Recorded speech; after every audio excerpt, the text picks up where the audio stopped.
Ino 2009. Prietenii. Da.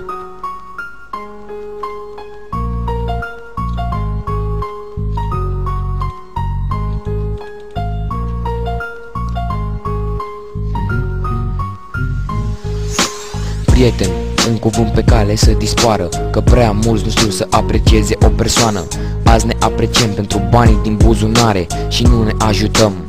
De ce oare? De ce nu ne ajutăm cum o făceam odată? De ce ne schimbăm așa de des la față? De ce atât de des ne punem întrebări? De ce zilnic apar alte schimbări? Important e că fac tot ceea ce zic. Important e că nu mă dau bătut pentru nimic. Important e că exist, că lupt, că sunt aici. Hai să punem punct fără final.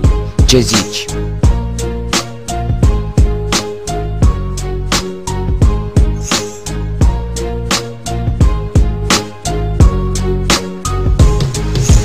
Prietenii nu știi până când ceva nu îți fac. Atunci vezi cine te va ajuta cu adevărat. Cine va pleca sau cine va rămâne. Cine va fi mereu alături de tine. Prietenii nu știi până când ceva nu îți fac. Atunci vezi cine te va ajuta cu adevărat. Cine va pleca sau cine va rămâne.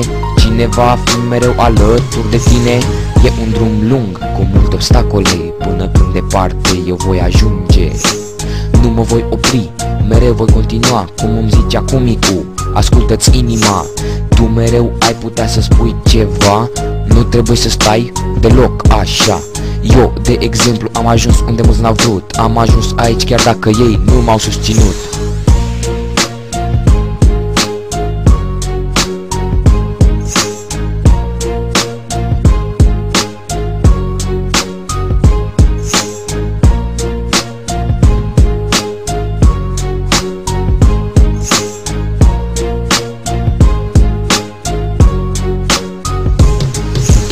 Prietenii nu știi până când ceva nu îți fac.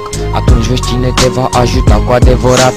Cine va pleca sau cine va rămâne. Cine va fi mereu alături de tine. Prietenii nu știi până când ceva nu îți fac. Atunci vezi cine te va ajuta cu adevărat. Cine va pleca sau cine va rămâne. Cine va fi mereu alături de tine. Asta e lumea în care trăim. Lumea în care trăim din plin. Trăim involuntar sau voluntar, ce mai contează? Că visele-s aceleași, puțin le colorează. Asta e lumea în care trăim. Lumea în care trăim din plin. Trăim voluntar sau voluntar, ce mai contează? Că visele-s aceleași, puțin le colorează. Ai trecut prin multe ca să renunți acum. Amintiri pierdute, făcute scrum. Trebuie să rămâi viu, să nu renunți toate problemele ce vin.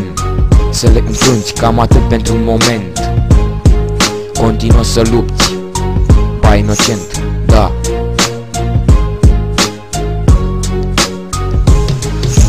Prietenii nu știi până când ceva nu îți fac. Atunci vezi cine te va ajuta cu adevărat. Cine va pleca sau cine va rămâne. Cine va fi mereu alături de tine. Prietenii nu știi până când ceva nu îți fac. Atunci vezi cine te va ajuta cu adevărat. Cine va pleca sau cine va rămâne.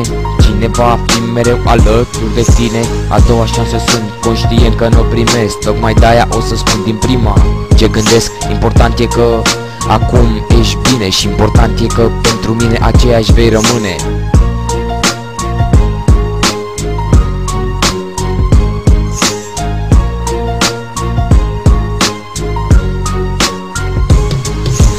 Prietenii nu știi până când ceva nu îți fac. Atunci vezi cine te va ajuta cu adevărat. Cine va pleca sau cine va rămâne. Cine va fi mereu alături de tine.